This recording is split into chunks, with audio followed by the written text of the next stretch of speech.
Hi friends, ஒரு சூப்பரான சில்லான evening வெதரில் hot chocolate milk எப்படி பண்ணுறதுன்னு பார்க்கலாமா? பாலை நல்லா காய வச்சுக்கோங்க. நான் ரெண்டாக பிரித்து காய வச்சிருக்கேன். எதுக்குன்றது சொல்கிறேன். சாக்லேட்டை நல்லா சுரண்டி வச்சுக்கோங்க. ராஸ்பெரி ஹாட் சாக்லேட் இது வந்து அமேசான் அந்த பவுடர் அவைலபிளாக இருக்குது. வேணா செக் பண்ணி பாருங்கள். செம்ம சூப்பரான டேஸ்ட்டாக இருக்குது. 2 ஸ்பூன் பவுடர் போட்டு ஹாட்டான மில்க் போட்டு கலந்து விட்டீங்க அப்படின்னா raspberry ripe hot chocolate ready ஆயிரும். இதுக்கு மேலே டாப்பிங்லாம் உங்கள் இஷ்டம் தாங்க. நான் நிறைய விப்பிங் க்ரீம் போட்டு நிறைய மேஷ்மெலோ வச்சு பிள்ளைங்களுக்கு கொடுத்தேன். ரொம்ப சூப்பராக இருந்துச்சு. கண்டிப்பாக ட்ரை பண்ணி பாருங்க. சுரண்டி வச்சிருக்க சாக்லேட்டில் ஹாட்டான மில்கை கலந்து விட்டுக்கோங்க. சீக்கிரமாக கரைஞ்சிரும். இது கூட 1 to 1.5 ஸ்பூன் வந்து கார்ன்ஃப்ளவர் சேர்த்துக்கோங்க. இந்த மில்க் கொஞ்சம் எடுத்து கோகோ பவுடர் சேர்த்து நல்லா கலக்கி மொத்தமாக தூக்கி ஊற்றி விட்டுருங்க. இப்போ தேவையான அளவுக்கு சுகர் சேர்த்துக்கோங்க. இந்த ஹாட் சாக்லேட் மில்க் 2-3 கொதிக்கட்டும். அதுக்கப்புறம் ஃபில்டர் பண்ணிக்கோங்க. முக்கியமா இப்போ பால் ஹாட்டாக இருக்கும் போது சர்வ் பண்ணிடுங்க. டாபிக்ஸ் எப்பவும் போல உங்க இஷ்டம் தான். ஹாட் சாக்லேட் மில்க்கு ரொம்ப முக்கியம் விப்பிங் க்ரீம் தான். அது நிறைய போட்டுக்கோங்க. அதுக்கு மேல அப்படியே மலைச்சாரல் மாதிரி சுரண்டு வச்சுக்க சாக்லேட்டை தூவி விடுங்க.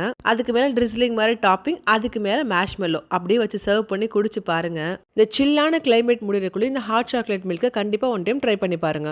கண்டிப்பா உங்க கிட்ஸுக்கு ரொம்ப பிடிக்கும். அப்புறம் என்ன, கண்டிப்பா ஒன் டைம் ட்ரை பண்ணி பாத்துருங்க.